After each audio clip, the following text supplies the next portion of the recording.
ఈరోజు ఒక మంచి మాట ప్రభు సన్నిధిలో ఉండి నేను మీ కొరకు తీసుకుని వచ్చాను. ఆయన మహారాజు కదా, రాజాతిరాజు, చక్రవర్తి, రాజులకు రాజు, ప్రపంచాన్ని ఏలుతున్న మహారాజు కదా. ఆయనకు విరోధమైనది లోకంలో చాలా ఉన్నాయి. ఆయనకు వ్యతిరేకంగా పనిచేస్తున్న ప్రభావాలు ఈ లోకంలో చాలా ఉన్నాయి. వాటన్నిటిని జయించటానికి ఆ ఆయుధాన్ని నేను మీకు కూడా తీసుకొచ్చాను. మీ సమస్యలను జయించటానికి, మీ సందేహాలు తీర్చుకోవటానికి, మీ ప్రతి విధమైన అవసరత తీర్చబడటానికి, రాబోతున్న భయానకమైన పరిస్థితిలో ఆ భయానకమైన పరిస్థితులను జయించి కృపలో నిలబడటానికి, రాబోతున్న మహిమ మేఘాల మీద రాబోతున్న ఆ పెండ్లి కుమారుని ఎదుర్కోవటానికి, మన భారతదేశంలో జరగబోతున్న సంభవాల నుండి తప్పించుకోవటానికి ఒక విశ్వాసికి, ఒక ఆత్మీయునికి, ఒక సేవకునికి కావలసిన ముఖ్యమైన పదునైన సాతాను ఎదుర్కోలేని ఒక ఆయుధం ప్రభువు నాకు ఇచ్చారు. ఆ ఆయుధాన్ని మీకు కూడా ఇవ్వాలని నేను ఆశపడుతూ, ఆ ఆయుధాన్ని మీకు ఇవ్వాలని ఆశపడుతున్నాను. ఆ ఆయుధంతో ఈరోజు ఎంతమంది తిరిగి వెళ్తారో, కృప పొందుకుంటున్న దినం ఈ దినం, కృప ఆవరిస్తున్న దినం ఈ దినం. ఆ ఆయుధం ఏంటో చెప్పన, 1 పేతురు పత్రిక 4వ అధ్యాయం 1వ వచనాన్ని నేను మీ ముందు ఉంచబోతున్నాను. 1వ వచనం, క్రీస్తు శరీరమందు శ్రమపడెను, క్రీస్తు శరీరమందు శ్రమపడెను, క్రీస్తు శరీరమందు శ్రమపడెను కనుక మీరును అట్టి మనస్సును ఆయుధముగా ధరించుకొనుడి. ఆమెన్ అని చెప్పినంత సులువు కాదు ఈ మనస్సు ఆయుధంగా ధరించటం. కొన్ని కోట్ల రూపాయల కంటే విలువైన మాట మీతో చెప్తున్నాను. క్రీస్తు శరీరమందు శ్రమపడెను. అపోస్తలుడైన పౌలు గారు అంటారు, యేసు క్రీస్తునకు కలిగిన ఈ మనస్సు మీరును కలిగి ఉండండి. యేసు క్రీస్తు ప్రభులు వారికి కలిగిన ఆ మనస్సు ఏ మనస్సు? క్రీస్తు శరీరమందు శ్రమపడెను. అట్టి మనస్సు, ఎట్టి మనస్సు? శ్రమపడే మనస్సు. అట్టి మనస్సు మీరు ఆయుధముగా ధరించుకునండి. ఒక మాట చెప్తాను వినండి. శ్రమ పడటం వేరు, శ్రమను సహించే మనసు ఉండటం వేరు. మీరు ఎలా చెప్పగలిగారు ఆ మాట? వేరు అన్నమాట. శ్రమ పడటం మనుష్యుని లక్షణం. శ్రమను సహించే మనసు కలిగి ఉండటం యేసు క్రీస్తునకు కలిగిన మనసు. శ్రమలు ఎప్పుడు వస్తాయో, ఎవరికి వస్తాయో అన్న సంగతి ఎవరికి తెలియదు. శ్రమలు రాకవచ్చు, రాకపోవచ్చు. శ్రమ వచ్చింది కాబట్టి శ్రమ పడాలి అనుకోవటం మనుష్యుని లక్షణం. శ్రమ వచ్చింది, వెళ్తుంటే కాళ్ళు జారాం, గోతులో పడ్డాం, కాళ్ళు బెనికింది, శ్రమ పడాలి కాబట్టి పడుతున్నాం. శ్రమ పడటం వేరు, పరిస్థితులను బట్టి కాలాన్ని బట్టి మన జీవితం మీదకి వచ్చే శ్రమలను శ్రమ పడటం వేరు, శ్రమను సహించటం వేరు. ఈరోజు నేను మీతో చెప్పబోయే మాట, శ్రమ పడటం, శ్రమ పడుతున్నప్పుడు మనుషునికి దుఃఖం కలుగుతుంది. శ్రమను సహించే మనసున్నప్పుడు ఆ శ్రమలో సైతం మనిషి ఆనందిస్తాడు. మీకు అర్థమవుతాను చెప్తాను. ఇది చాలా లోతైన విషయం. ఇది మీకు అర్థమైతే చాలా విలువైన సమాచారంతో మీరు తిరిగి వెళ్తారు. శ్రమలు అనేవి క్రైస్తవులకు మాత్రమే వస్తాయా? నో. అన్యునికి రావచ్చు, క్రైస్తవునికి రావచ్చు, ఆత్మీయుడికి రావచ్చు, శరీర సంబంధికి రావచ్చు, దేవునిలో ఎదుగుతున్న వానికి రావచ్చు, దేవునిని ఎరగని వానికి రావచ్చు. శ్రమలు వస్తాయి. కానీ శ్రమలు వచ్చినప్పుడు శ్రమ పడటం వేరు, ఆ శ్రమను సహించుకునే మనసు ఉండటం వేరు. శ్రమను సహించే మనసు అంటే ఏంటో చెప్పనా? ఓసారి దావీదు మహారాజు తన పరాక్రమశాలుల్లో, ఆయనకు దావీదు మహారాజుకి 30 మంది పరాక్రమశాలులు ఉన్నారు. ఆ 30 మంది పరాక్రమశాలుల్లో 3 ప్రధానులు ఉన్నారు. వీరు కాక లక్షల మంది సైన్యం ఉంది. ఒక రోజున దావీదు తన దగ్గరున్న 30 మంది పరాక్రమవంతుల్లో 3 ప్రధానులు పిలిచి వారితో అంటున్నాడు, నేను బెత్లెహేములో ఉన్న బావి నీళ్లు త్రాగాలనుంది అంటాడు. బెత్లెహేములో ఉన్న బావి నీళ్లు త్రాగాలనుంది, ఆ నీళ్లు నాకెవడైనా తెచ్చిస్తే త్రాగుతాను, అది నా ఆశ అన్నాడు దావీదు.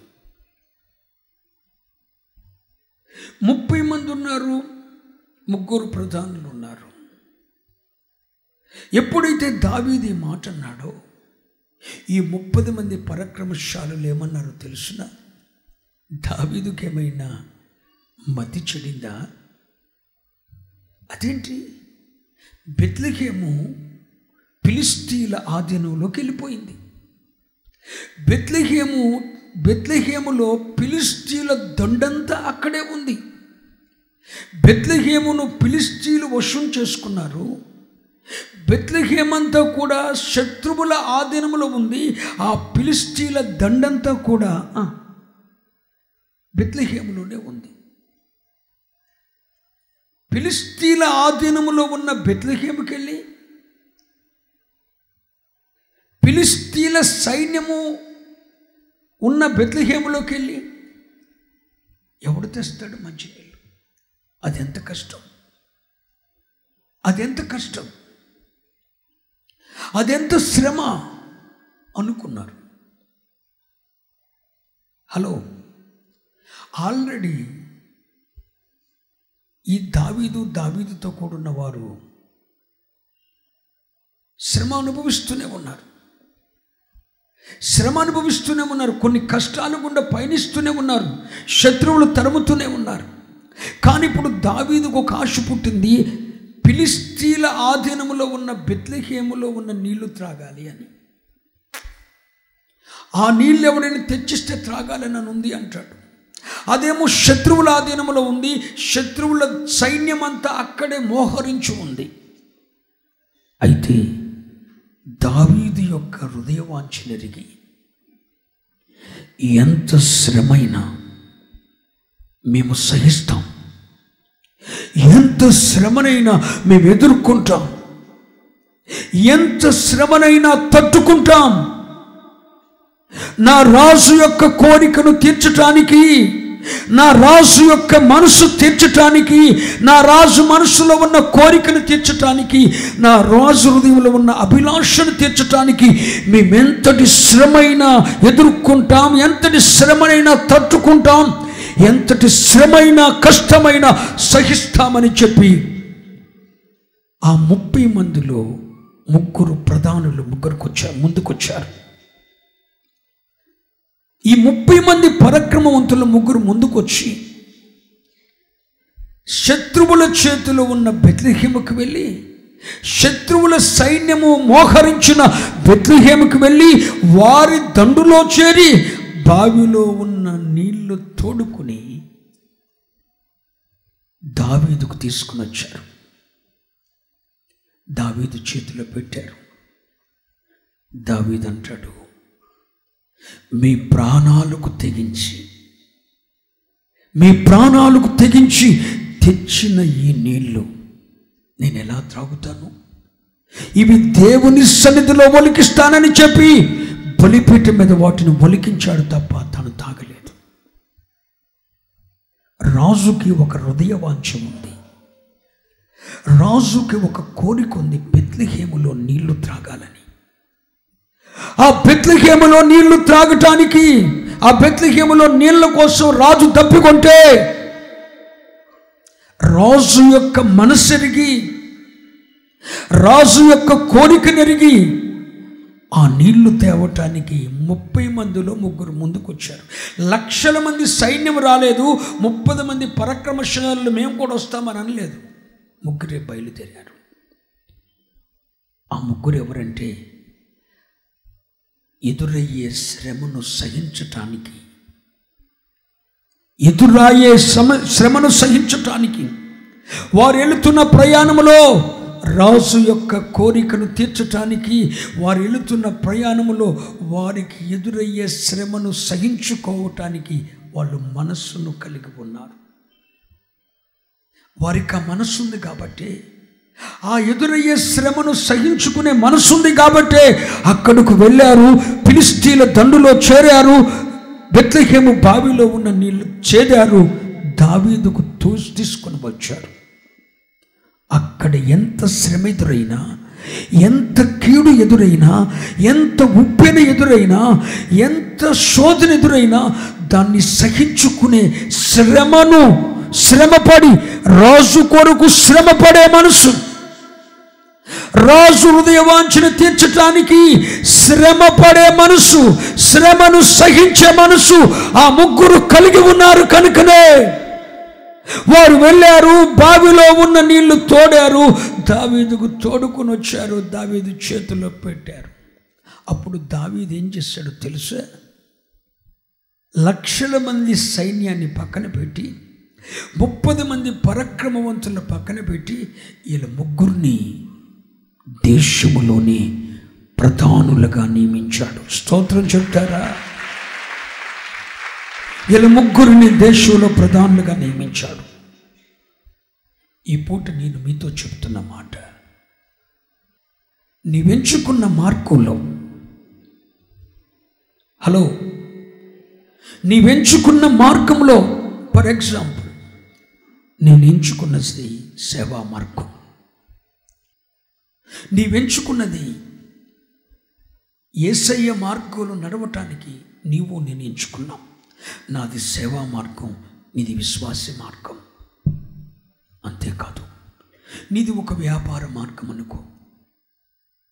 నీవెంచుకున్న మార్గంలో విజయాన్ని ఒక ఆయుధం, అది నీ వ్యాపారమైనా వ్యవసాయమైనా, చాలా లోతుగా తీసుకోండి. వ్యాపారమైన, వ్యవసాయమైన, చదువైనా, నీవెంచుకున్నది ఏదైనా కావచ్చు, ఆత్మీయ ఎదుగుదలైనా, దానిలో నీకు విజయాన్ని కట్టబెట్టేది ఒకటే, శ్రమను సహించే మనస్సు. శ్రమను సహించే మనసు. క్రీస్తు శరీరమందు శ్రమ పడెను. మనస్సును, ఎట్టి మనస్సు, శ్రమ పడే మనస్సును మీరు ఆయుధముగా ధరించండి. ఈ ఆయుధం శ్రమ పడే మనస్సు నీకుంటే నీవున్న ఏ రంగములోనైనా విజయము నీ సొంతమని యేసు నామమున ప్రకటిస్తున్నాను.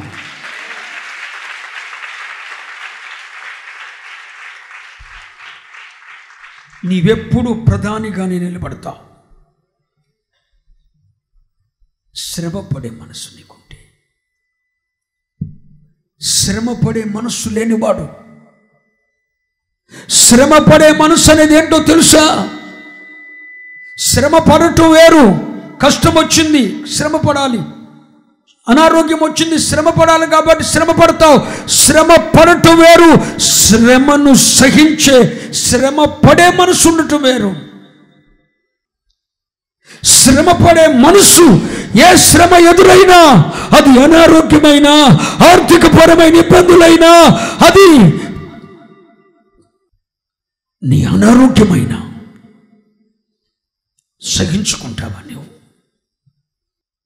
శ్రమపడే మనస్సు, ఆ మనస్సును కలిగి ఉంటావా? దేవుడు బలవంతంగా ఇది నీ మీద మోపుతున్నానరా అని రుద్దడు. నీకు నీవే ఆ శ్రమపడే మనస్సు ఉండాలి. ఉదాహరణ చెప్తాను. ఓ 10th క్లాస్ ఎగ్జామ్, ఓ 10th క్లాసు ఎగ్జామ్ కొరకు సిద్ధపడుతున్న ఒక యవనస్తుడు ఉన్నాడు అనుకోండి. ఏదో ఇంటర్మీడియట్, డిగ్రీ ఎగ్జామ్స్ రాయటానికి సిద్ధపడుతున్న వాడు ఉన్నాడు. వాడు ఉండవలసిందేంటి? తన పనిలో శ్రమపడే మనస్సు. ఆ శ్రమపడే మనస్సు ఉన్నవాడు విజయాన్ని సాధిస్తాడు. ఆ శ్రమపడే మనస్సును పదునైన ఆయుధం. ఆ శ్రమపడే ఆయుధం, ఆ శ్రమపడే మనస్సు అనేది ఒక ఆయుధం. అది పదునైన ఆయుధం, వాడిగల ఆయుధం, బలమైన ఆయుధం. ఆ ఆయుధాన్ని మరణము కానీ సాతాను కూడా ఆయుధాన్ని ఎదుర్కోలేదు. హల్లెలూయా అని చెప్పండి. ఒక తల్లి, ఒక పెండ్లి అయిన ఆమె బిడ్డను కనటానికి, ఆ ప్రసవ వేదన పడటానికి ఆ శ్రమ పడే మనసు కలిగి ఉంటేనే ఆ బిడ్డకు జన్మనివ్వగలదు. సోదరుడా, చేతులెత్తి దైవజనునిగా ₹1,00,00,000 మాట కంటే నీకు విలువైన మాట నీకు ఇస్తున్నా. నీకు అప్పగించబడిన వృత్తిలో గంట చేసి అలసిపోతే, 2 గంటలు చేసి అలసిపోతే, ఒక పగలు చేసి అలసిపోతే విజయాన్ని సాధించలేవు. నీ వృత్తిలోనైనా, వ్యాపారంలోనైనా, ఉద్యోగంలోనైనా, ఎడ్యుకేషన్లోనైనా, చదువులోనైనా, సేవా పరిచర్యలోనైనా విజయానికి రహస్యం శ్రమపడే మనస్సు. శ్రమపడే మనస్సున్న వారిని, నాకు శ్రమొద్దు బాబాయ్ అనేవాడిని దేవుడు ఎప్పుడు వాడుకోడు. శ్రమపడే మనస్సు, నువ్వు సిద్ధపడిపోవాలి, ఫిక్స్ అయిపోవాలి.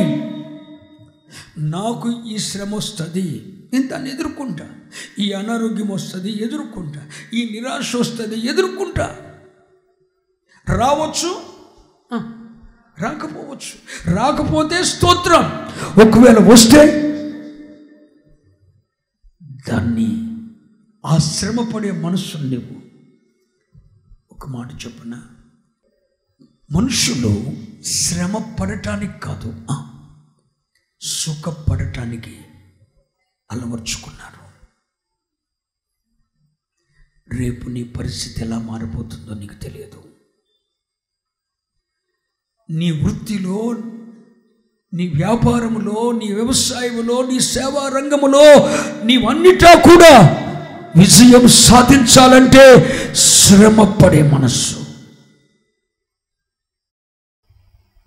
శ్రమపడే మనస్సు లేనివాడు తన విద్యలో ప్రయోజకుడు కాలేడు. శ్రమపడే మనస్సు లేని సేవకుడు అంతంత మాత్రం వాడబడతాడు తప్ప పరిపూర్ణంగా వాడబడలేడు. శ్రమపడే మనస్సు లేని వ్యాపారవేత్త సక్సెస్ సాధించలేడు. శ్రమపడే మనసు ఆయుధంగా లేనివాడు సమస్యలను ఎదుర్కోలేడు. శ్రమపడే మనసు నీకుందా? ఉంటే అది ఒక పొదునైనా చెప్పరే వాడిగల బలమైన ఆయుధం. ఇక ఆయుధాన్ని ప్రభు నాతో చెప్పాడు, సైతాను కూడా ఎదుర్కోలేడట. ఏ ఆయుధాన్ని? అది సైతాను కూడా ఈ ఆయుధం ఎవరి దగ్గర ఉంటుందో నేను రెడీ. మరణం వస్తుందా? ఎదుర్కోవటానికి నేను రెడీ. శ్రమ వస్తుందా? నేను రెడీ అని ఫిక్స్ అయి కూర్చుంటాడు. చూసావా? వాడిని సైతాను కూడా ఏమి ప్రభు నాతో చెప్పాడు. అది నిన్ను ఎదుర్కోకూడదంటే ఈ ఆయుధం నీ దగ్గర ఉండాలి. విశ్వాసం ఎంతున్నా, భక్తి ఎంతున్నా, పరిశుద్ధత ఎంతున్నా వాడు దాడి చేస్తాడు. కానీ వాటితో పాటు శ్రమపడే మనస్సు, ఇదేంటో తెలుసా? ఎంపికలో ఉంటుంది ఇది. స్తోత్రం చెప్పండి. అంటే ఏంటి? ఎంపిక. నేను ఇందాక చెప్పాను కదా, దావీదు బెత్లెహేములో ఉన్న బావి నీళ్లు తాగాలని అనుకున్నాడు. అదే ఆ బెత్లెహేం ఎవరి ఆధీనంలో ఉంది? ఫిలిష్తీయులు, శత్రువుల ఆధీనంలో ఉంది. శత్రు సైన్యం అంతా ఎక్కడ మోహరించింది? బెత్లెహేములో మోహరించింది. మనోడికి ఏ నీళ్ళు తాగాలని రాజుగారికి? బెత్లెహేములో నీళ్ళు తాగాలని. అందరితో చెప్పాడు, సైన్యంతో చెప్పాడు, పరాక్రమశాలతో చెప్పారు. కానీ రాజు కోరిక నెరిగా నీళ్లు తేవటకి వెళ్ళినవారు ఎంతమంది? అంటే వాళ్ళు శ్రమ పడటానికి ఇష్టపడ్డారు. కత్తి దూయొచ్చు, నా వైపు చూస్తుంటున్నారా? శత్రువు దాడి చేయొచ్చు, ప్రాణాలు పోవచ్చు. శత్రు సైన్యమే అక్కడ మోహరించుంది. సైన్యం మధ్యకి వెళ్ళి నీళ్లు తేవటం అంటే చిన్న విషయం. ప్రాణాలు పోవచ్చు, ఉండొచ్చు. కాళ్ళు చేతులు తీసేయచ్చు, ఉండొచ్చు. కత్తి వారి మీదకి రావచ్చు, ఏదైనా జరగవచ్చు. వాటన్నిటికీ మనోడు సిద్ధమైపోయి, ఒకవేళ కత్తి మన మీదకి రాకపోతే, కత్తి వస్తే సహిద్దాం, శ్రమ వస్తే ఎదుర్కొంటాం, ఒకవేళ ప్రాణం పోతే రాజుగారి ఆశను తీర్చటానికి మా ప్రాణాలు పోయినాయి అని చరిత్రలో మిగులుతుంది. అంటే వాళ్ళు దేనికైనా సంసిద్ధమై శ్రమను సహించటానికి, శ్రమను సహించే మనసు శ్రమ పడటానికి ఇష్టపడిపోయి, కత్తిని ఎదుర్కోవటానికి ఇష్టపడి, శత్రువుల చేతిలో బాధ పొందటానికి ఇష్టపడి వారు వెళ్ళారు. కాబట్టి దావీదు బ్రతికినంత కాలంలో 40 సంవత్సరాలు రాజ్యంలో ప్రధానులు ఎవర్రా? చెప్పరే? వాళ్ళ ముగ్గురే. వారి అధికారం పోలా. ఎరా బెనయ్యా, ఏంటన్నా ప్రధానమైపోయావు అడిగితే అంటారు, మేము శ్రమ పడటానికి, రాజుగారి కోరిక తీర్చడానికి మేము శ్రమపడే మనసు కలిగి ఉన్నాం. దేవుడు మమ్మల్ని ఉన్నత స్థితికి తీసుకుని వచ్చాడు. మీలో ఎంతమంది శ్రమపడే మనసు మీరు కలిగి ఉన్నారు? ఓ మాట చెప్పున, శ్రమపడే మనసు లేకపోతే ఏదో ఒక రోజున నీ జీవితం అర్థవంతంగా ముగిసిపోతుంది. అర్థం లేకుండా ముగిసిపోతుంది. శ్రమపడే మనసు లేకపోతే, ఉదాహరణకి లోకంలో ఎంతోమంది యవన బిడ్డలు, ఎంతోమంది సహోదరులు, ఎంతోమంది సహోదరులు ఎందుకు ఆత్మహత్య చేసుకొని మధ్యలో అర్ధరహితంగా జీవితాన్ని ముగిస్తున్నారు? శ్రమపడే మనస్సు లేక. ఈ రాత్రి వాక్యం వింటున్న సోదరుడా, నువ్వు ప్రత్యక్ష ప్రసారం ద్వారా ఏ దేశంలో వింటున్నా, ఏ ప్రాంతంలో వింటున్నా, నీ విజయానికి సోపానం శ్రమపడే మనసు. మీలో ఎంతమందికి మనసు ఉంది? ఎంతమంది జీవితంలో ఎదురయ్యే ఈ మనస్సు లేక ఎంతోమంది ఆత్మహత్యలు చేసుకుంటున్నారు. ఎంతోమంది లోకంలో మధ్యలోనే వారి కాలాన్ని ముగించేస్తున్నారు. వారి కాలానికంటే ముందుగానే వెళ్ళిపోతున్నారు. ఎంతోమంది జీవితాలు అపజయం. ఇన్ని సంవత్సరాలు కష్టపడ్డాను, ఇన్ని సంవత్సరాలు శ్రమపడ్డా, ఇక నేను శ్రమ పడలేను, ఇక నేను ఎదుర్కోలేను, ఇక నా వల్ల కాదు అని చెప్పేసి ఎంతోమంది చేతులు ఎత్తేసి ఓడిపోతున్నారు. పిల్లలారా, ఈ శ్రమపడే మనసు మీకుందా? ఒకవేళ ఉంటే ఇది ఒక పుదునైన ఆయుధం. ఆమేనన్నారా? ఇది ఒక వాడికల ఆయుధం, ఇది ఒక బలమైన ఆయుధం. ఈ ఆయుధం ఎవరి దగ్గర ఉంటుందో వాణ్ణి సాతాను కాదు, అపవాది కూడా ఎదిరించలేడో, ఎదుర్కోలేడో. యేసయ్యా స్తోత్రం. మీకు అర్థమవటానికి మరొక మాట చెప్తాను. ఒకవేళ దేవుడు సుఖాన్ని, శ్రమను రెండుని ముందుంచాడు అనుకోండి, ఉంచాడు అని అనుకోండి. సుఖాన్ని, శ్రమను రెండుని ముందుంచాడు అనుకో. పిలిచి నీకేం కావాలో ఎంచుకున్నానా అన్నాడు అనుకో. నువ్వేం చేస్తావు? యథార్థమైన మనసుతో చెప్పండి.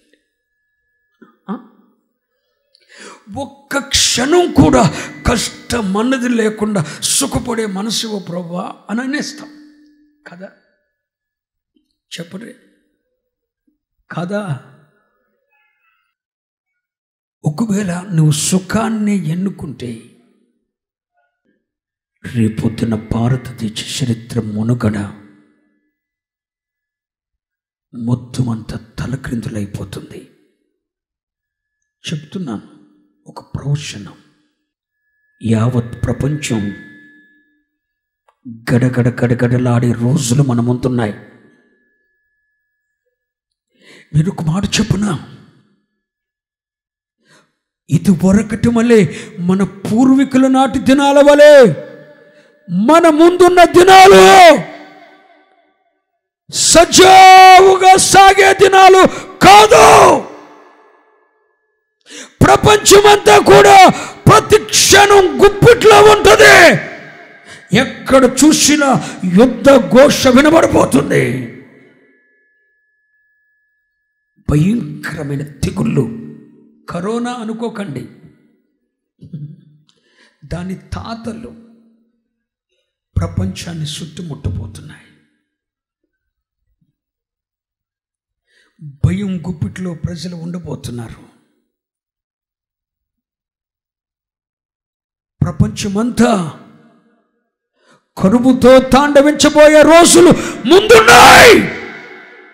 ఒక మాట చెప్పను, అభివృద్ధి చెందుతున్న దేశముగా భారతదేశ చరిత్రను దేవుడు చరిత్రలోకి తెచ్చాడు. కానీ ఆ చరిత్ర అతి కొద్ది దినాల్లో తలక్రిందులు కాబోతుంది. మన దేశము కొరకు మనము ప్రార్థించవలసిన వారమై ఉన్నాం. అందుకే చెప్తున్నా, ఒకవేళ ఈ రోజు నువ్వు సుఖాన్ని కోరుకుంటే రేపొద్దున నీ ముందున్న పరిస్థితి ఏది కూడా నీ దేశంలో కానీ, రాష్ట్రంలో కానీ, ప్రపంచంలో కానీ ఎక్కడ సుఖాన్నిచ్చే పరిస్థితులు నీకు నువ్వు చూడబోవో. అప్పుడు ఏం చేస్తావు? మరి అప్పుడు ఆత్మహత్య చేసి చచ్చిపోతావా? ఏం చేస్తావు? రాబోతున్న ప్రతి పరిస్థితిని మనము ఎదుర్కోవటానికి సంసిద్ధులమైపోవాలి. స్తోత్రం చెప్పండి. I am ready. శ్రమపడే మనసు నాకుంది అని సంసిద్ధమైపోవాలి. నేను చెప్తున్న ప్రతి మాట మీ చెవులలో గింగురమనే రోజు వస్తుంది. ఈ మాటలను చూసారా, ఈరోజు నేను ప్రభు సన్నిధిలో నుండి ప్రభు మాటనే మీకు చెప్తున్నాను. శ్రమపడే మనసు నీకు లేకపోతే నీ జీవితంలో ఇక నువ్వు చూడబోయే ప్రతిదీ కూడా అపజయమే. శ్రమపడే మనసు నీకు ఉండాలి. రాబోతున్న పరిస్థితులను, రాష్ట్రాల్లో, దేశాల్లో, ప్రకృతిలో జరగబోతున్న ప్రతి విషమ పరిస్థితిని నువ్వు తట్టుకోవాలంటే శ్రమపడే మనసు నీకు. మీకు అర్థమయ్యేటట్టు చెప్తాను. పౌలు గారు అంటాడు, శ్రమైన ఏంటి బాధైన, వస్త్రహీనతైన, కరువైనా, కంచంలో కూళ్ళు లేకపోయినా, ఖడ్గమైనా, ఉపద్రవం అంటే తెగుళ్ళు, అనుకోకుండా వచ్చి పడిపోయే తుఫాన్లు, అనుకోకుండా వచ్చి పడిపోయే వైరస్లు, ఉపద్రవాలైనా ఇవన్నీ నా ముందొచ్చిన శ్రమైనా ఎదుర్కొంటా. స్తోత్రం. బాధనైనా ఎదుర్కొంటా. వస్త్రహీనత అయినా సరే, కరువైన, ఖడ్గమైన, ఉపద్రవమైన, శ్రమైన, తెగులైన, ఏదైనా సరే నేను ఎదుర్కొంటాను. ఇవన్నైనా కానీ నా మీదకు దాడి చేసిన వాటన్నిటిని తట్టుకునే, సహించుకునే, వాటన్నిటిని తాలుకునే మనసు దేవుడు నాకు ఇచ్చాడు. వీటిలో ఏ ఒక్కటి వచ్చినా నేను యేసు ప్రేమ నుండి వెనక్కి వెళ్ళేది లేదు. ఫిక్స్ అయిపోయాడు. సైతాన్ చూసింది. శ్రమలు వచ్చాయి పౌలు జీవితంలో, బాధలు వచ్చాయి, కరువు వచ్చింది, ఖడ్గమే వచ్చింది, వస్త్రహీనత కలిగింది. కానీ వాటన్నిటినీ సహించుకున్నాడు తప్ప క్రీస్తులో నుండి అతడు వేరు కాలేదు. భారతదేశంలో రాబోతున్న చట్టాలు, భారతదేశంలో రాబోతున్న మత ఛాందసవాదం రేపొద్దున క్రైస్తవులను అణిసివేయటానికి చూచినప్పుడు ఇందులో ఏ ఒక్కటైనా సహించుకొని వాటిని ఎదుర్కొనే మనసు నీకుందా? శ్రమపడే మనసు నీకుందా? క్రీస్తు కొరకు శ్రమపడే మనసు. శ్రమపడే మనసు అంటే ఓ దైవజనుడు అంటాడు, హలో, శ్రమపడే మనసు అంటే దైవజనుడు అంటాడు, ఆయన తరపున, ఎవరి తరపున? దేవుని తరపున ఆ బాధను మనం భరించటమే శ్రమపడే మనసు. దేవుని స్థానములో నిలబడి ఎంతటి శ్రమనైనా నేను తట్టుకుంటా. నా ఆధ్యాత్మిక జీవితంలో నా విశ్వాసాన్ని పెళ్లగించటానికి శ్రమ వచ్చిన, బాధ వచ్చిన, హింసైన, ఉపద్రవమైన, కరువైన, ఖడ్గమైన, వీటన్నిటినీ నేను సహించే మనసు కలిగి ఉన్నాను. అప్పుడు నిన్ను చూసి సైతాను పారిపోతాడు. నేను దేవుని స్థానంలో నిలబడి ఎంతటి శ్రమైనా సహిస్తానో. శ్రమపడే మనసు, సంఘము కొరకు శ్రమపడే మనసు, సంఘాన్ని రూపకల్పన చేయటానికి శ్రమపడే మనసు, ప్రజల హృదయాలను దేవుని తట్టు త్రిప్పటానికి శ్రమపడే మనసు నాకుంటే నా ద్వారా దేవుడు ప్రజల హృదయాలను దేవుని తట్టు తిప్పుతాడు. కానీ అట్టి మనసు మీరు చెప్పరే, ఆయుధంగా ధరించండి. ఒక రోజున దైవజనుడైన మోషేను ప్రభు పిలిచాడు. మోషే, ఇదిగో ఐగుప్తు ధనాన్ని నీ ముందుంచాను. నా ప్రజలను నడిపించుతూ నా ప్రజలను విడిపించటానికి శ్రమ పొందే మనస్సు నీ ముందుంచాను. నీవెంచుకో. ఒకవేళ నేను ఐగుప్తు ధనం మీదే ఉంటాను అనుకుంటే యువరాజుగా ఉండిపో. నీ జీవితంలో శ్రమ రాదు, నిన్నెవడు సంపడని నేను చెప్పను. హలో, స్తోత్రం. ఐగుప్తు ధనాన్ని ప్లస్ శ్రమను, ప్రజల కొరకైన శ్రమను రెండు మోషే ముందు పెట్టాడు. మోషే, ఐగుప్తు ధనం ప్రస్తుతం ఈ రోజున ఐగుప్తు ధనం నీ ముందే ఉంది. నా ప్రజల కొరకు శ్రమ అనుభవించవలసిన స్థితి నీ ముందే ఉంది. ప్రస్తుతానికి నా ప్రజలను నువ్వు విడిపించాలన్నా, నా ప్రజలకు నువ్వు విమోచకుడు కావాలన్నా, నా ప్రజలకు నువ్వు నాయకుడు కావాలన్నా, లక్షల మంది నీ ద్వారా ఎర్ర సముద్రాన్ని దాటి కనాను చేరుకోవాలన్నా శ్రమపడే మనసుని వాయుధంగా ధరించాలి. ఇదిగో శ్రమపడే మనసు, నా ప్రజల విమోచకునిగా, రక్షకునిగా, నాయకునిగా నీ ఉండటానికి శ్రమ పడవలసిన సంసిద్ధమైన మనసు కలిగిన స్థితిని ముందుంచాను. ఐగుప్తు ధనాన్ని నీ ముందు. ఏది కావాలి కోరుకో.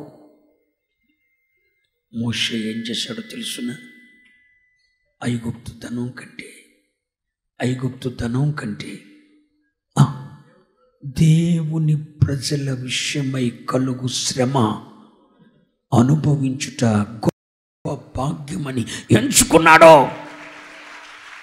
శ్రమ పడటమే మంచిదని ఎంచుకున్నాడు. హలో, మోషే శ్రమ పడటమే మంచిదని ఎంచుకున్నాడు. ఈ రోజున ప్రపంచంలో ఉన్న అది ఏ దేశమైనా కానీ వారి రాజ్యాంగాల్లో, వారి లా అండ్ ఆర్డర్లో మోషే ఇచ్చిన వాటిని కొన్నిటిని చేర్చుకున్నాయి. ప్రపంచానికే లా అండ్ ఆర్డర్, ధర్మశాస్త్రాన్ని, న్యాయ విధి చట్టాన్ని అనుగ్రహించాడు ఎవడో? మోషే.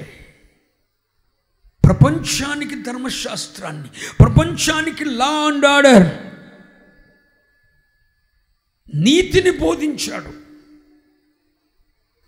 ఎందుకు మోషే ఇంత గొప్పవాడు అయ్యావు? లక్షల మందిని విడిపించాడు. ఒకరిని కాదు, ఇద్దరిని కాదు, లక్షల మందిని విడిపించాడు. లక్షల మందిని నడిపించాడు. లక్షల మందికి విమోచకుడయ్యాడు. లక్షల మందికి నాయకుడయ్యాడు.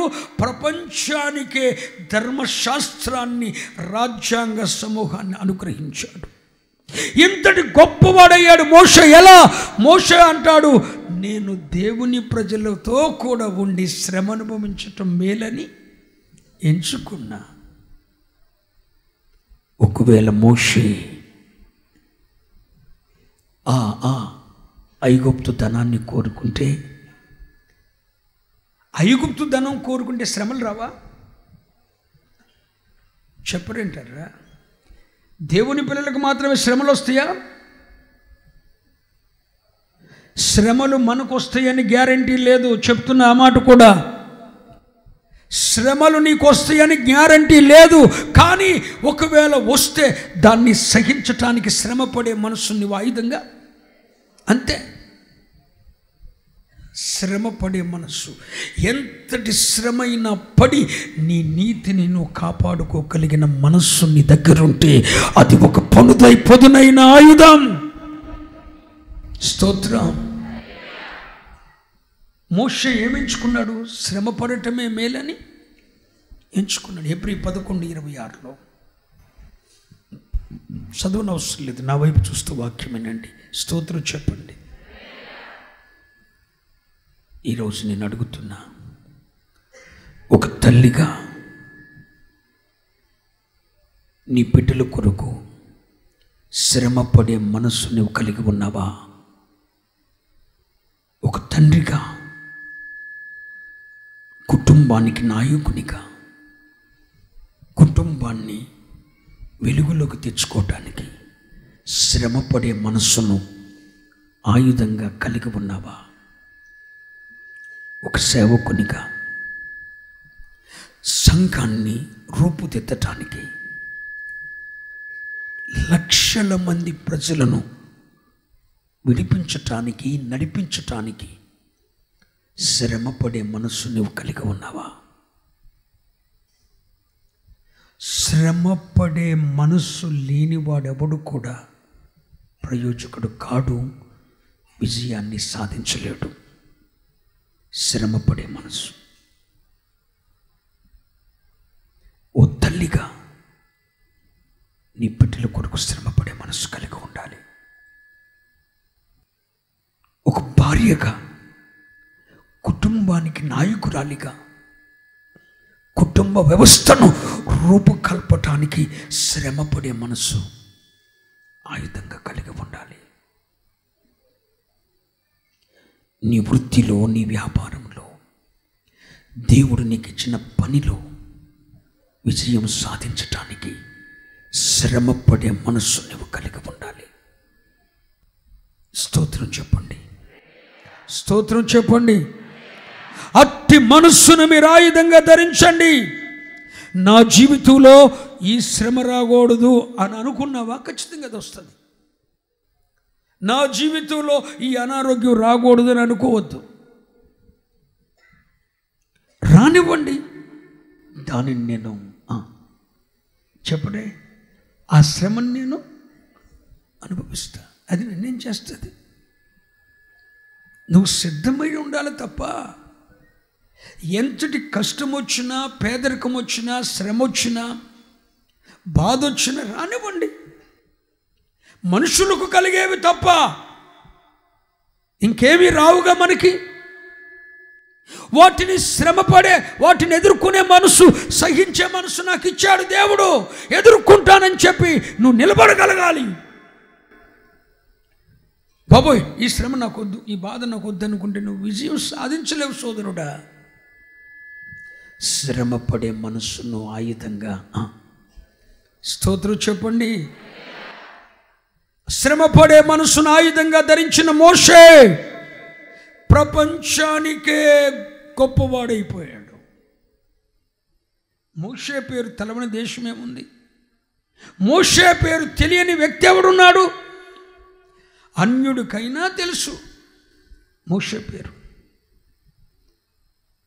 శ్రమపడటానికి, శ్రమపడే మనస్సు కలిగి ఉన్నారు దావీదు సైనికుల్లో ముగ్గురు. వారు ప్రధానులయ్యారు. శ్రమపడని వాడెవడు కూడా ప్రయోజకుడు కాడు. ఈరోజు ప్రభు నేను ఒక మాట చెబుతున్నాను, వినండి. శ్రమపడే మనస్సు నీకు లేకపోతే ఏదో ఒక రోజు నన్ను భక్తిలో నుండి తొలగిపోతావు. నేను అన్నానా? ప్రభు అన్నారా? చూడండి, మార్కు సువార్త 4వ అధ్యాయం 16-17 వచనాలు.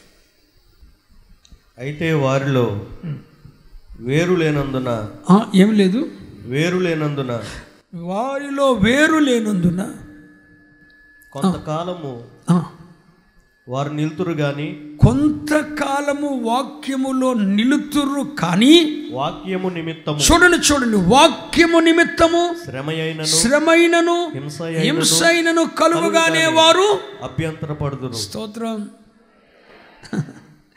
కొంతమంది అట ప్రతిష్టలో కొంతకాలమే ఉంటారట. ఏంటి? ప్రతిష్టతలో కొంతకాలమే, సమర్పణలో కొంతకాలమే, వైరాగ్యములో కొంతకాలమే, దేవునితో చేసుకున్న నిబంధనలో కొంతకాలమే నిలుస్తారట. కారణం ఏంటో తెలుసా? వాక్యము నిమిత్తము వారికి శ్రమైనను హింసైనను కలుగగానే వారు తొట్టిల్లిపోతారట. పిల్లలారా,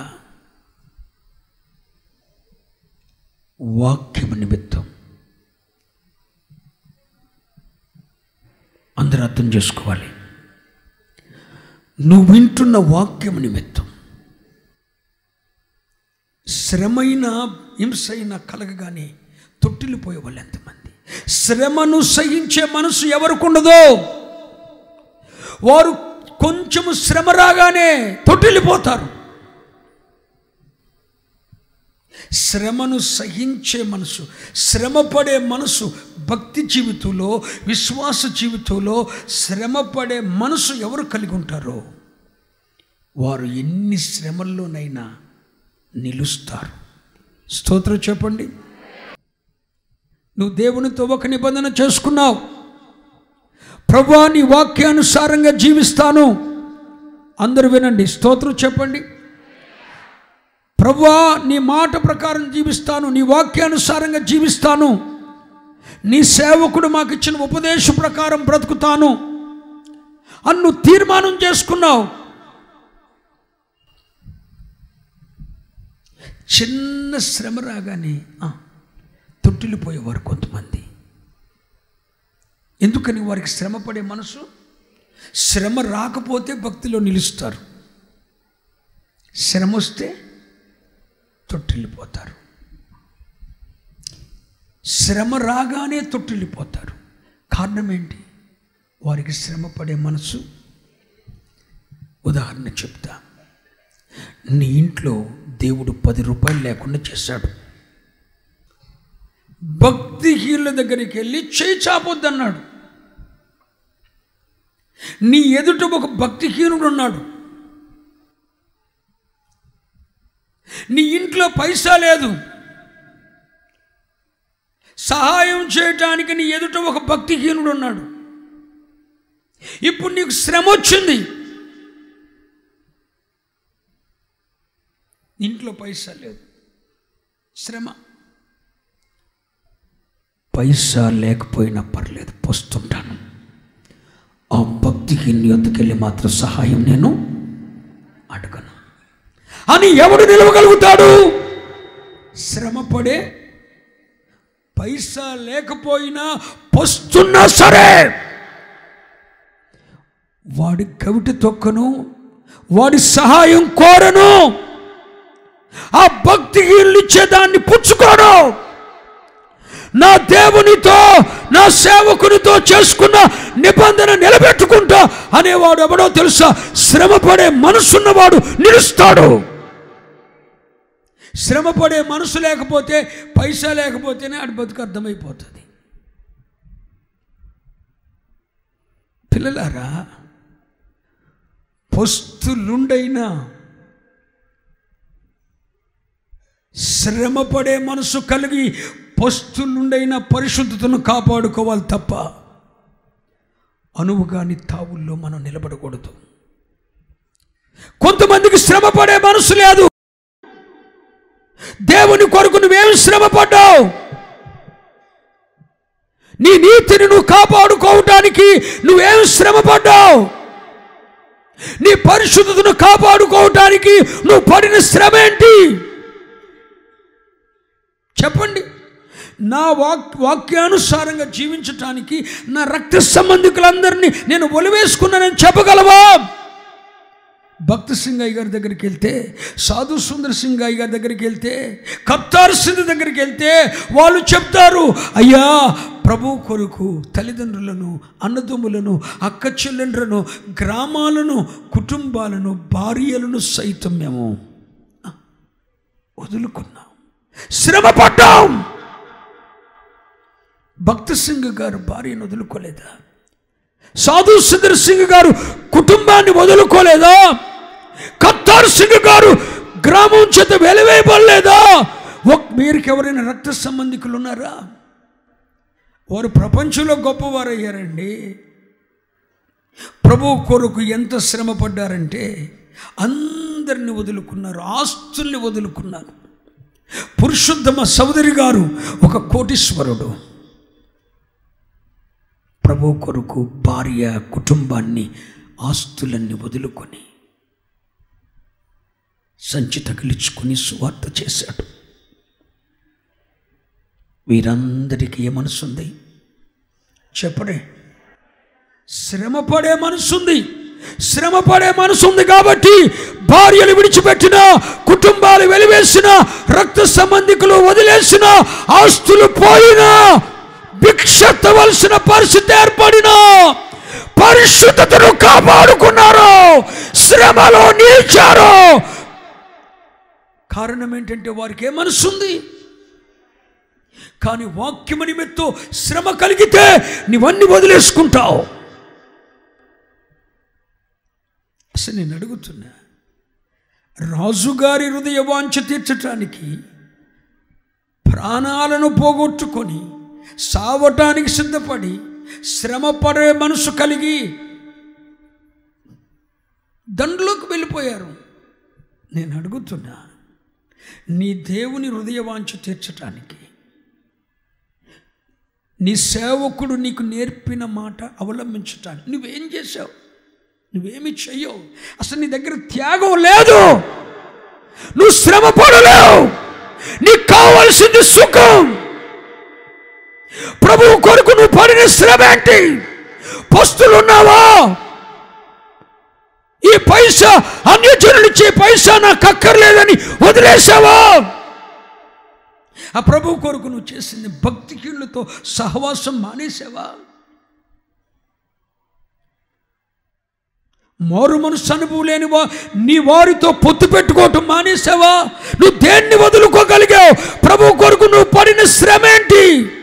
ఉపవాసం ఉంటావు, 3 పూటలు ఏదో కూడా తింటూనే ఉంటాం కదా. నేను అడుగుతున్నాను, నీ పరిశుద్ధతను కాపాడుకోవటానికి శ్రమపడే మనసు నీకుందా? దైవ సేవకునితో ఇచ్చిన మాటను నిలబెట్టుకోవటానికి శ్రమపడే మనసు నీకుందా?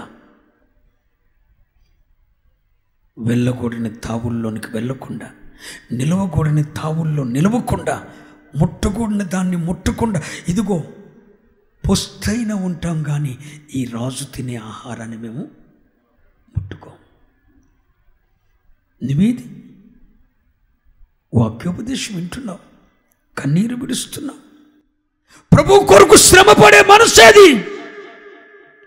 సుఖం, వైభోగం, సంతోషం. నేను అంటాను, దేవుడు నీకు పొట్టు పొరుపిస్తే పొట్టు పొరుపు మీద పడుకో, పర్లేదు. దేవుడు నీకు శాపనిస్తే పొరుపు తీసేసి శాపించాడు. పొరుపు మీద నుండి శాప మీదకి తీసుకొచ్చిన అక్కడ కూడా ఆ శ్రమను సహించటానికి నువ్వు సిద్ధమైపోవాలి. ఒకవేళ ఆ శాప మీద నుండి తీసుకొని వెళ్ళి రాత్రి నేలను పొడుక పెట్టాలనుకున్నాడు, అక్కడైనా నువ్వు సిద్ధమైపోవాలి. ఇంకా లోతైన మాట చెప్తాను, అక్కడి నుండి తీసుకుని వెళ్ళి నిన్ను రోడ్డు ప్రక్కన ఉంచాలనుకున్నాడు, అక్కడైనా ఉండడానికి నువ్వు శ్రమ పడే మనసు నీకుంటే లోకాన్ని దేవుడు నీ ఆధీనంలో పెడతాడు, సృష్టిని నీ ఆధీనంలో పెడతాడు. నాకు ఇచ్చిన పొట్టు పొరుపు నాకే ఉండాలని అనుకోకూడదు. పొట్టు పొరుపు మీద నుండి దిగి శాప మీద ఉండటానికైనా, శాప మీద నుండి దిగి రాతి నేల మీద ఉండటానికైనా, రాతి నేల మీద నుండి దిగి రోడ్డు మీద దొరలటానికి, అక్కడ ఉంటాకైనా, ఏదైనా జీవితంలో ఏదన్నా రానివ్వండి, ఏమైనా కానివ్వండి, విశ్వాస జీవితంలో శ్రమలు రావచ్చు, రాక పోవచ్చు. కానీ ఏదొచ్చినా యేసుక్రీస్తునకు కలిగిన మనసు, అదే శ్రమపడే మనసు. ప్రభువు కొరకు శ్రమపడే మనసు, నీ కుటుంబం కొరకు శ్రమపడే మనసు, నీ వృత్తి కొరకు శ్రమపడే మనసు, నీ పరిశుద్ధతను కాపాడుకోవటానికి పస్తులుండైనా సరే వారింటికి వెళ్ళి నేను చేరి బియ్యం తేవటం ఏంటి? ఒక రోషం ఉండాలండి, ఒక ప్రతిష్టత ఉండాలండి, ఒక రోషం ఉండాలి, ఒక ప్రతిష్టత ఉండాలి. ఎన్ని ఉపదేశాలన్నా కూడా నీలో మార్పు లేదు. 10,000 ఎవడైనా ఇస్తాడు అంటే చాలు, భక్తిని వదిలేస్తావు, దేవునితో చేసుకుని నిబంధన పక్కన పెట్టేస్తావు. ప్రభువు కోసం పస్తులుండైనా శ్రమపడే మనసు కలిగి ఉండాలి. రోజుకు ఒక రకమైన వస్త్రం వేయకపోతే ఎవడైనా చూస్తాడా? రోజుకొక రంగు బట్ట కట్టకపోతే లోకం మనల్ని ఏమైనా ఆక్షేపిస్తుందా? వాటి కొరకు నీ ధనాన్ని, నీ సమయాన్ని వ్యయపరిచి 24 గంటల సమయాన్ని వృధా చేయటం అంత మంచిదా? నీ బిడ్డల కొరకు, నీ కుటుంబం కొరకు ఎప్పుడు అంగలారుస్తావు? కరోనా వ్యాధి వచ్చిన తర్వాత, నీ భర్త సావటానికి సిద్ధమైన రోజు ఏడుస్తావా?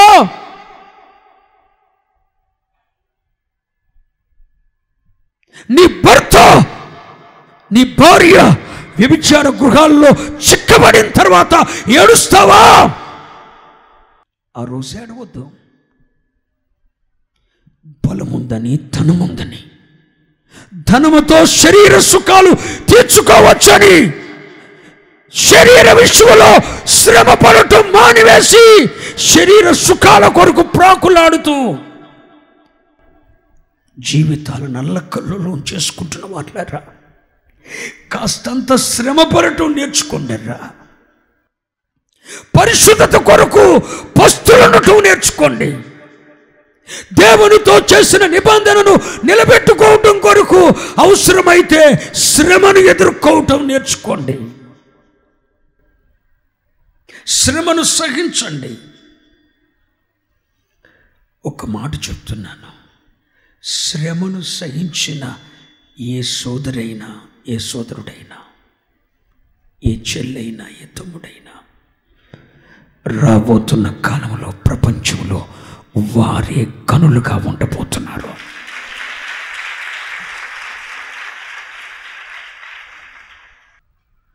శ్రమ పడటం నేర్చుకోండి. ఈ మాట చాలా లోతుగా తీసుకో.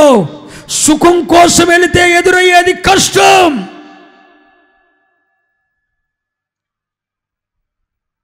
శ్రమ పడే మనసును ఆయుధంగా ధరించండి. దేని విషయమైన వాక్యానుసారంగా జీవించటానికి ఎంతటి శ్రమనైనా భరిస్తామని చెప్పి శ్రమ పడే మనసు మీరు ఆయుధంగా ధరిస్తే ఆ ఆయుధాన్ని ఎదుర్కోగలిగిన సాతాను లేడో. శ్రమ పడతారా? ఈ శ్రమ నాకు అక్కర్లేదు, ఈ శోధన నాకు అక్కర్లేదు, ఈ అగ్ని పరీక్ష నాకు అవసరం లేదు, ఈ 10th క్లాస్ ఎగ్జామ్ నేను రాయను అని అంటే నువ్వే పోతావు. ఒక మనిషి జీవితంలో దేవుడు శ్రమ ద్వారా ఎందుకు పరీక్షిస్తాడో చెప్పనా? ముగిస్తున్నాను. శ్రమ ద్వారా వచ్చేది పరీక్ష. ఆ పరీక్ష ఎందుకో తెలుసా? నీ టాలెంట్ ఏంటో నీ శత్రువుకి తెలవటానికి. అర్థం కాలేదా? నీ బలం ఎంతో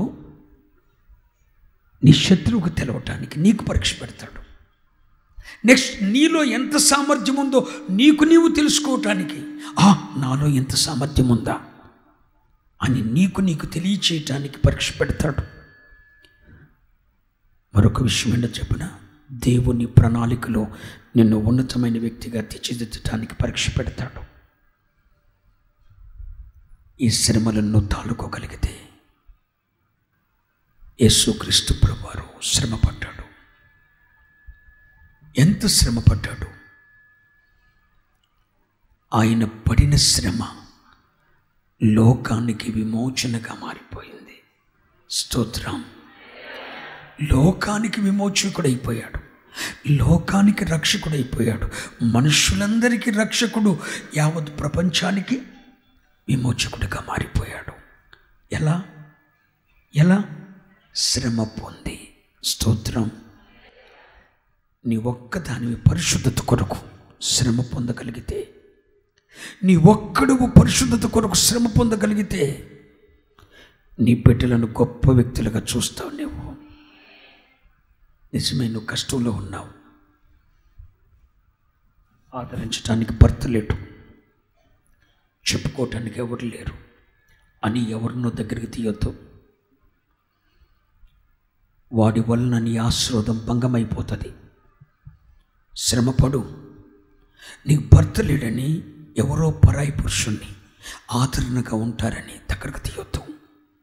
నీకు భార్య లేదని మరొకరిని ఆదరణగా తీయొద్దు. శ్రమపడు. ఎంతోమంది భర్తలను పోగొట్టుకున్న తరువాత శ్రమపడిన భార్యలు పరిశుద్ధతలో నిలిచి వారి బిడ్డలను గొప్ప చేసుకున్న వారు ఉన్నారు.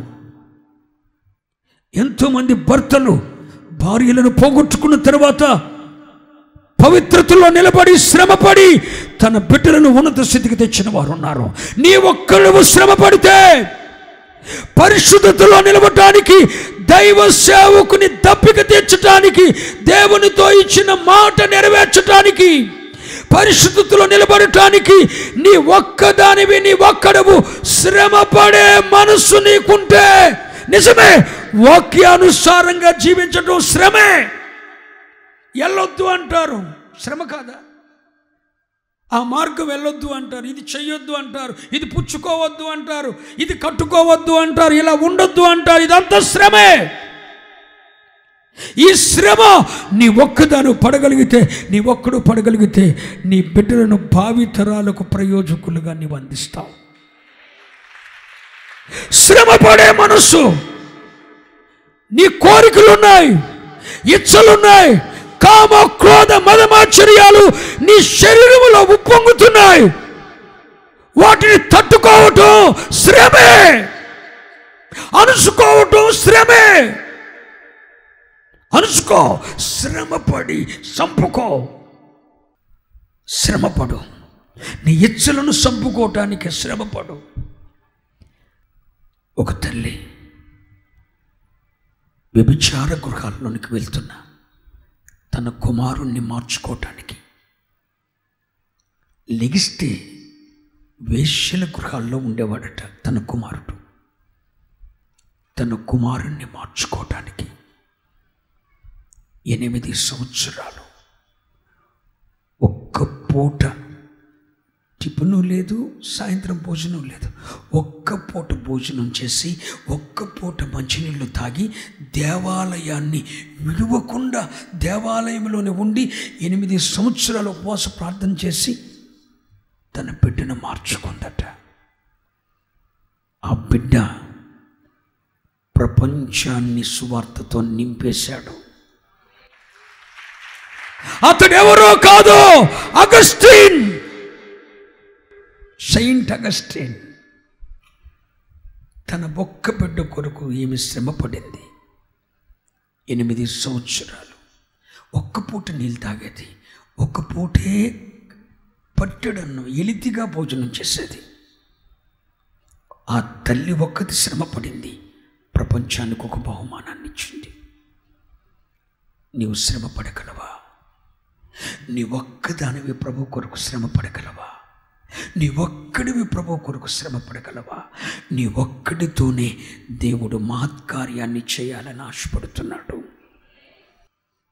ఈరోజు దేవుని వాక్యానుసారంగా జీవించటానికి, దేవుని పరిశుద్ధతలో నిలవటానికి, వాక్యానుసారంగా అడుగులేయటానికి, దేవుని సంతోషపరచటానికి మీలో ఎంతమంది శ్రమ పడే మనస్సును సంతోషంగా కావాలని కోరుకుంటున్నారు? శ్రమ పడగలరు? శ్రమ పడండి చాలు. చంపుకోండి, ప్రభు కొరకు బ్రతకండి. గొప్ప కార్యాలు ప్రభు చేయబోతున్నాడు.